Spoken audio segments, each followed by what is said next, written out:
जून 2026 में होने वाला है आपका TGT commerce and UGC net, दोनों के लिए आपका इलास्टिसिटी इंपॉर्टेंट है, जिसके लिए हम अभी पढ़ेंगे यूनिट इलास्टिक। यूनिट इलास्टिक में क्या होता है, आपका जो प्राइस इलास्टिसिटी होती है वो इक्वल टू 1 रहती है।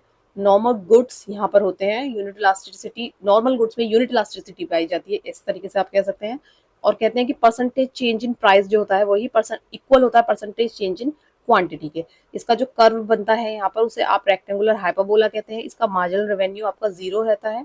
क्यों रहता है? क्योंकि टोटल रेवेन्यू जो होता है उसमें कोई चेंज नहीं होता, चाहे आपका प्राइस इंक्रीज हो या ही प्राइस डिक्रीज हो, ठीक है, उसमें कोई चेंज नहीं होता है, तो इसलिए मार्जिनल रेवेन्यू आपका 0 रहता है। और यहाँ पर जो स्पेंडिंग होती है कस्टमर की या कंज्यूमर की क्या है, वो प्रोपोर्शनल होती हैं, ठीक है, प्रोपोर्शनल होती हैं। जो एरिया बनता है, अगर पहले प्राइस आपका यहाँ रहा होगा और ये क्वांटिटी आपने ली होगी और अब प्राइस यहाँ हो गया है और ये क्वांटिटी आप परचेज कर रहे हैं, तो यहाँ पर ये जो एरिया बनते हैं, ये जो एरिया बनते हैं वो इक्वल होते हैं। ये ध्यान रखना है, A1 इक्वल्स टू A2 होता है, इस तरीके का कर्व बनता है।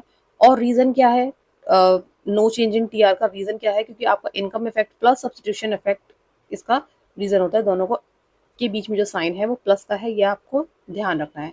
यही सारे इंपॉर्टेंट पॉइंट्स हैं सारे की सारे जो यूनिट इलास्टिसिटी से मैक्सिमम पूछे जा सकते हैं। इसी तरीके से मैंने बाकी इलास्टिसिटी का, जैसे कि आपका परफेक्ट इलास्टिसिटी हो गया या इलास्टिक या इन इलास्टिक हो गया, उनके बारे में भी ऐसे ही नोट्स बनाए हैं। आपको अगर वो भी देखने हैं तो आप मेरे चैनल को सब्सक्राइब कर लीजिए, वीडियो को लाइक करिएगा एंड बाकी वीडियोज भी आप देख सकते हैं। Thank you.